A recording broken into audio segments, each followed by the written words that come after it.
Something doesn't feel right in NASCAR right now, and if you've been paying close attention, you've probably sensed it too.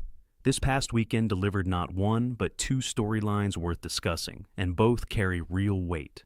The kind of moments that make you step back and wonder what's really happening beneath the surface. We're talking about frustration reaching a boiling point, performances falling well short of expectations, and a situation that seems to be growing into something much bigger than one bad race or one bad weekend. The crazy part is it all unfolded right in front of us, step by step, first before the race even started, and then during the race when everything got progressively worse. Let's start with qualifying for the Cookout 400, because things couldn't have gone much worse for Kyle Busch. While Denny Hamlin secured pole position with an impressive 19.275 second lap, and drivers like William Byron, Josh Berry, Ty Gibbs, and Shane Van Gisbergen all showed strong pace, Busch could only manage to qualify 34th. His own description of the car said everything: loose, sideways, nearly undrivable. That is not the language of a driver who is slightly off. That is the language of someone with absolutely zero confidence in their setup. When reporters asked whether the team could address the issues before the green flag dropped, his answer essentially amounted to "nobody knows," and that alone was already a bad sign. He went even further by stating he would need a caution somewhere between laps 30 and 40 because his tires would be completely worn out by that point. Before the race even started, he already knew the car simply would not hold up. This is where the story begins to feel like something far more significant than a single difficult weekend.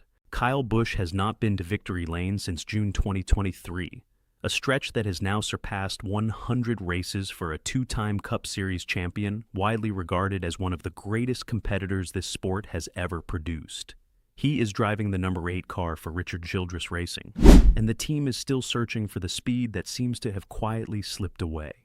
Kevin Harvick has spoken openly about this situation, pointing out that while RCR showed genuine pace during the early part of Busch's time there with the Gen 7 car, things have been on a gradual downward slide since roughly the midpoint of that first season. The decline hasn't been sudden or dramatic. It has been a slow and steady drift, which in many ways makes it more concerning, because slow patterns are harder to reverse than single-race problems. The early caution that Busch had specifically said he would need never came, and by lap 46 he was already a lap down.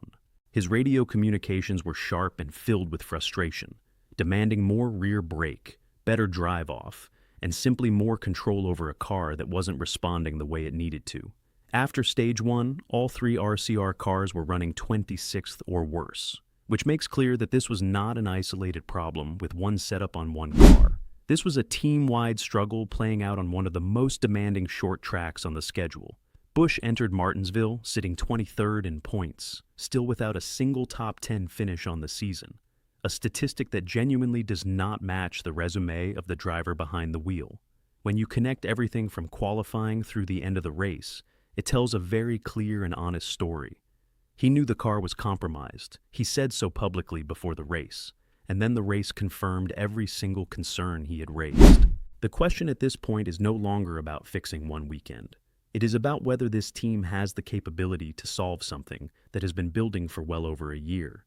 What makes this situation even more urgent is that Busch is currently in a contract year, which means he is not just racing for results on the scoreboard. He is racing for his future in this sport, and that changes the pressure surrounding every single race weekend.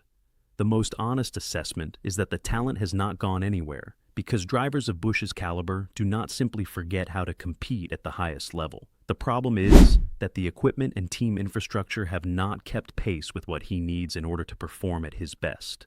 And a mismatch between driver ability and car capability produces exactly what we have been watching: radio frustration, early lap traffic, and finishing positions that do not come close to reflecting what this driver is actually capable of delivering. If this pattern continues without any meaningful turnaround, conversations about Busch's future at RCR will inevitably grow louder and more serious. Not because anyone wants that outcome, but because at some point something has to give. Either the team finds the performance it has been missing, or the driver eventually finds a different path forward.